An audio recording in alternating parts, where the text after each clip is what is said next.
بعض دوست آپس میں ایک دوسرے کو کالا، اندھا، کانڑا، لمبو وغیرہ بولتے ہیں، تو اس طرح ان کا شرعاً جائز ہے، جبکہ قرآن میں بھی ہے نا کہ ایک دوسرے کو برے القابات سے نہ بلاؤ۔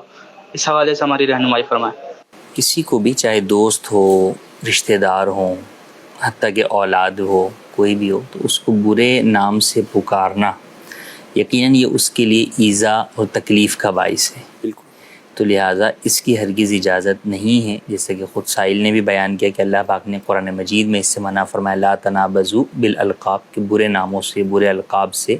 نہ پکارو، تو بالکل ایسا کرنا درست نہیں ہے۔ بعض جگہ پر کسی کا وہ وصف جو ہے وہ بطور نشاندہی استعمال ہوتا ہے، لمبا وہ ہونا ایک جدا بات ہے۔ ایک ہی نام کے 4 افراد ہیں، اب اس کے اندر اس کے ساتھ کوئی ایک اس کا یہ وصف لگا دیا کہ یار وہ عرفان لمبا مثال کے طور پر، تو اگر واقعی اس کو بھی یہ بات بری نہیں لگتی تو اس میں گناہ نہیں ہے، لیکن بچنا بہرحال اس سے بھی چاہیے کہ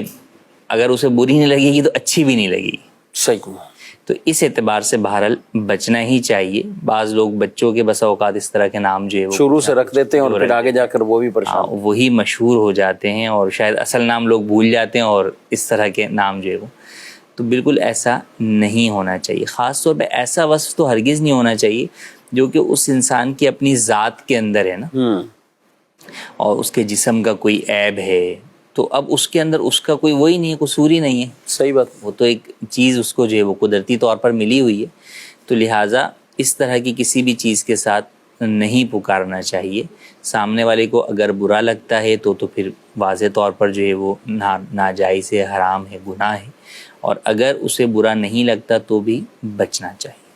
اور یہ برا نہ لگنے کا فیصلہ خود تو نہیں کر سکتے کہ اس کو برا نہیں، اس کو یا اس کو برا نہیں لگنا، جی، بس اوقات سامنے والا جو ہے وہ جھیپ مٹانے کے لیے یا جو ہے وہ ہنس کھیل دے گا، ہنس کھیل کر وہ، مگر وہ اس کو دل میں وہ اس کو فیل ہی کر رہا ہوتا ہے، تو اس لیے جو ہے وہ آپ کو اس چیز سے بچنا ہی چاہیے۔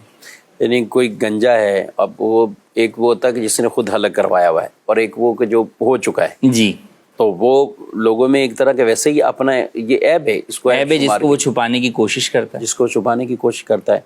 اور اس طرح جسمانی طور پر کسی کو موٹاپا ہے، کوئی بہت زیادہ پتلا ہے، اور بالخصوص رنگ کلر کے اوپر گفتگو کرنا، اور اسی طرح کچھ ایسے ہوتے ہیں کہ جو توتلے ہوتے ہیں جن کی گفتگو سے بعض اوقات، تو یہ سب ہمارے علامتیں بنی ہوتی ہیں، مطلب ان کو انہی ناموں سے، تو ضرور اس سے ناظرین اکرام بچنا چاہیے۔ اور یہ جیسے اتنے خواتین میں بھی ایسے یعنی بچیوں میں اگر اس طرح کے معاملات، اب بچیوں کو اس طرح کے چیزوں سے مشہور جب کر دیتے ہیں یا سب خاندان میں، تو یہ اس کے ساتھ تو ایک ایسی ایک اور اضافی عیب جڑ جاتا ہے گویا کہ اس کے ساتھ، اور یہ کہ بسا اوقات وہ عیب ہوتا بھی نہیں ہے، صحیح، ویسے ہی وہ لگا دیا، جیسے لگا دیا، جیسا وہ کوئی ایکسٹرا لمبا نہیں ہے، اچھا ٹھیک، دوسرے چھوٹے ہیں تو اس کے مقابلے میں اسے لمبا قرار دے دیا، لمبا قرار دیں، صحیح، یا وہ بالکل اور یا اس کا قد بہت چھوٹا نہیں ہے لیکن وہ گھر میں سب سے چھوٹی ہے، تو اس کے ساتھ جو ہے نا وہ اس کو بنا دیا، یوں لگا دیا، تو وہ عیب بھی بسا اوقات نہیں ہوتا، مگر وہی بات ہے کہ اس کے ساتھ ایک ایسا جو ہے وہ صفت جوڑ دی جاتی ہے جس سے اسے تکلیف ہوتی ہے۔ ہمارے نبی صلی اللہ علیہ وسلم نے حجۃ الوداع کے موقع پر جو خطبہ دیا تھا، تو اس میں ایک یہ پہلو بھی تھا، اس میں ایک چیز یہ بھی ارشاد فرمائی تھی کہ کسی گورے کو، سفید رنگ والے کو، کسی کالے پر وہ کوئی فضیلت حاصل نہیں، کسی عربی کو اجمی پر یہ کوئی فضیلت حاصل نہیں، فضیلت کا جو دار و مدار ہے وہ تقوی ہے، یعنی جس کے اندر جتنا زیادہ تقوی ہے، پرہیزگاری ہے، سبحان اللہ، اللہ کے نزدیک وہ زیادہ مقرب ہے، اللہ کے نزدیک وہ زیادہ عزت والا ہے۔ ان اکرمکم عند اللہ اتقاکم، تم میں سے اللہ کے نزدیک سب سے زیادہ عزت والا وہ ہے جو سب سے زیادہ متقی ہے، جو ڈرنے والا ہے۔ تو جو صفت تقوی ہے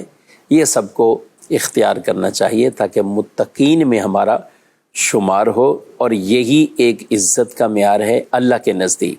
اور اللہ کے نزدیک کون عزت والا اور مقرب ہے، تو اس میں بنیادی جو چیز ہے وہ تقوی کی ہے۔ اللہ پاک یہ اوصاف ہم سب کو اپنانے کی توفیق دے.